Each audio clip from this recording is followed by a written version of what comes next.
gimana nih? Om, Om Ben, bentar Om, dikit Om. Gimana Om, supportnya Om? Om, supportnya Om. Supportnya Om, gimana Om? Om kan paling depan nih. Om, gimana nih Om? Gimana, kaget gak sih Om atau gimana Om? Om, ada Om. Satu apa Om? Gimana Om?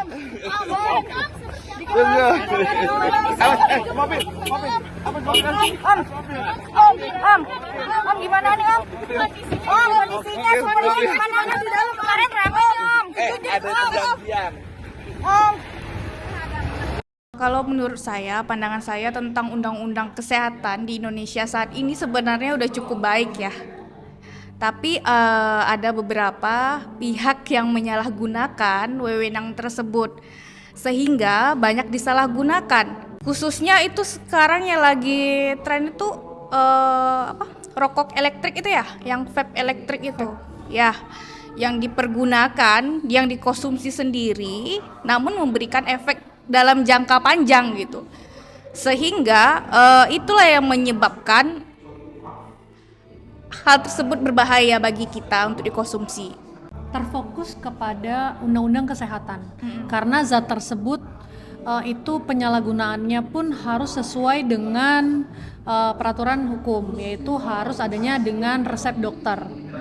Zat tersebut dilakukan para ahli-ahli yaitu kedokteran atau ahli di bidang anestesi untuk menenangkan. Jadi dia punya efek adalah zat tersebut mempunyai efek penenang. Sehingga jika dilakukan terus-menerus, apalagi dimasukkan ke dalam suatu filter sebuah vape lalu berubah menjadi asap, itu sebenarnya efeknya adalah membahayakan dan dapat menimbulkan kematian. Saya sebagai praktisi hukum melihatnya bahwa banyak seharusnya zat-zat yang bisa disebarluaskan oleh khalayak umum, karena banyak juga kita belum memahami zat-zat yang sekiranya apa saja yang dilarang oleh Kepolisian Republik Indonesia, terutama zat ini yang sedang lagi digembor-gemborkan ini, itu zat yang sangat tidak lazim, tidak sering kita dengar kan. Jadi hal tersebut sebenarnya sangat berbahaya untuk anak-anak muda, terlepas dari penyalahgunaan vape itu sendiri, tapi liquidnya itu cukup berbahaya. Untuk menurut pandangan saya sebagai praktisi hukum, untuk kasus JF ini sendiri patut disayangkan ya, karena kan JF ini sudah berkecimpung di bidang aktor di negara ini juga cukup lama, dan beliau juga punya anak, tentunya yang harus dijaga psikisnya, mentalnya. Jadi saya sangat menyayangkan hal tersebut dikarenakan zat tersebut itu sangat berbahaya bagi otak ataupun peredaran darah, apalagi masuknya dalam vape itu tersebut. Pastinya hal tersebut menjadi aktor ya, aktor intelektual di saat kita semua sangat terkejut juga dengan adanya pemberitaan ini yang sudah diriliskan oleh kepolisian, bahwa JF tersebut membuat WhatsApp group, lalu mendistribusikan juga, lalu dia sebagai pencetus lah adanya zat-zat ini. Itu patut disayangkan sih Mas.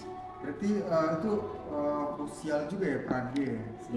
Ya itu sebenarnya sangat bisa dilihat bahwa itu sebagai aktor intelektual ya. Ya, benar.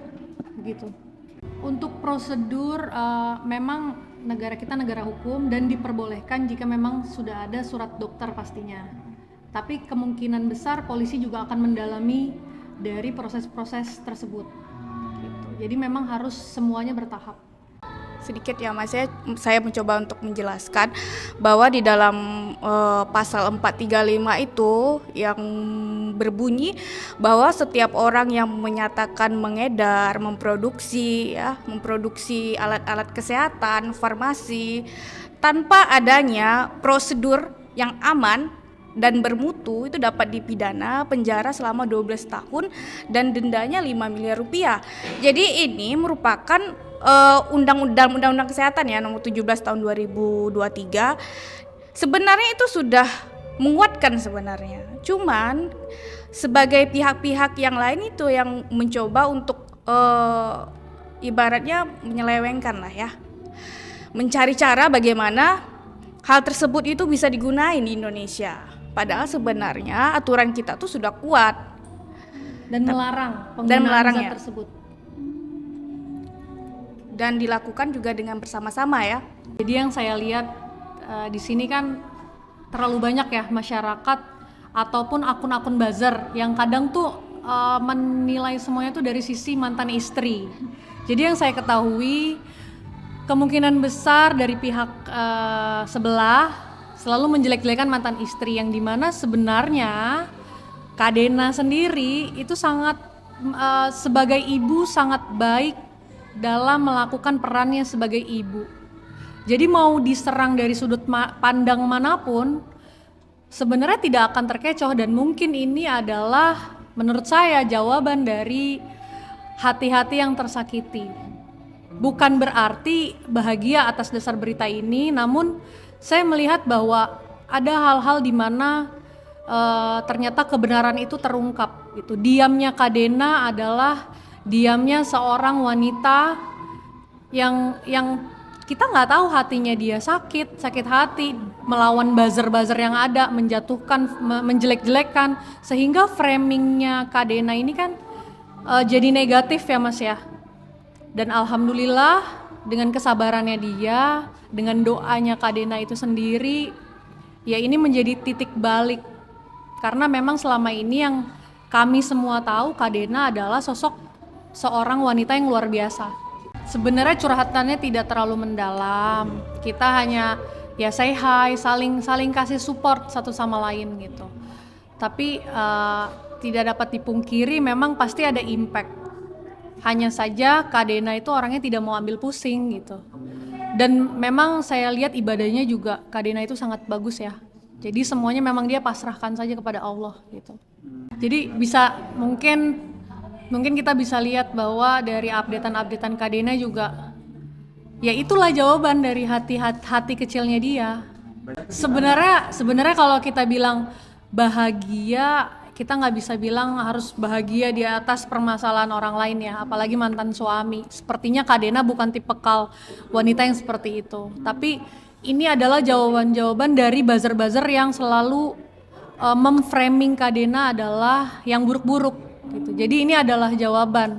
Caranya bagaimana dengan keadaan mungkin gitu. Jadi dia tidak pernah membalas, dia tidak pernah menghina satu orang pun. Ya akhirnya ya ini semua terjawab gitu Mas. Jadi kalau Kak Dena itu lebih kita tuh lebih saling memberikan hal-hal yang positif aja sih. Terkait dari penangkapan itu gimana? Ya itu hanya Kak Dena yang tahu ya. Mungkin kita bisa tafsirkan dari beberapa updatean Kak Dena. Jadi kalau dibilang senang ataupun bahagia, saya rasa juga mungkin Kak Dena bukan tipe kalau orang yang seperti itu. Hanya saja dia lebih lapang hatinya, lebih lepas bahwa ternyata kekuatan doa itu yang selama ini memframing dia jelek itu alhamdulillahnya jadi ke arah yang positif gitu. Enggak sih, Kak Dena tipe kalau orang yang benar-benar sangat menjaga yang saya tahu ya. Mungkin nanti kalau Kak Denanya berkenan, nanti saya ajak bicara terkait ini. Tapi biasanya memang Kak Dena tipikal wanita yang benar-benar sangat menjaga, karena mereka dari hasil pernikahannya dengan JF mempunyai 3 orang anak. Itu yang selalu kita jaga mentalnya. Apalagi Kak Dena sebagai ibu sangat berhati-hati untuk itu. Gitu. Ya sebenarnya kalau mau dibilang kurang, kita kan sebenarnya bisa lihat ya dari beberapa status. Jadi memang ya saya cukup memberikan nasihat kepada orang tua yang bercerai sebaiknya untuk tetap co-parenting terhadap anak-anak itu sih. Jangan sampai kedua orang tua ini jadinya memiliki kesenjangan dalam komunikasi. Syukur alhamdulillah yang saya tahu semuanya di backup dan di handle luar biasa dengan Kak Dena. Gitu. Jadi walaupun tanggung jawab Kak Dena itu sangat besar, saya melihat Kak Dena sangat sabar. Gitu. Sangat sabar, sangat kuat, sangat hebat. Itu sih.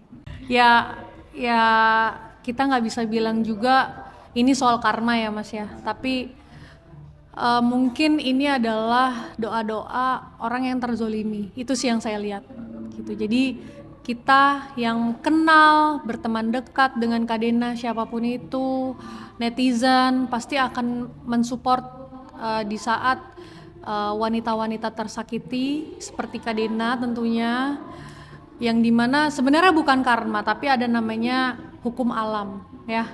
Jadi saya percaya itu, kita berdoa semoga Kak Dena juga bahagia ke depannya, menjenguk Kan dia belum bertahan kan. ya. Mungkin mau nyamperin dia karena lagi sakit, dia mau jenguk lagi sakit. Mungkin itu apalagi lagi kena kasus ini. hal itu mungkin bisa Kak Denanya sendiri ya yang ngomong ya. Nanti saya mungkin lebih tepatnya Kak Denanya yang ngomong. Tapi mungkin kalau Kak Denanya berkenan sebenarnya nggak ada masalah sih. Gitu. Belum bisa, belum. Saya belum tahu. Terima kasih. Oke, terima kasih.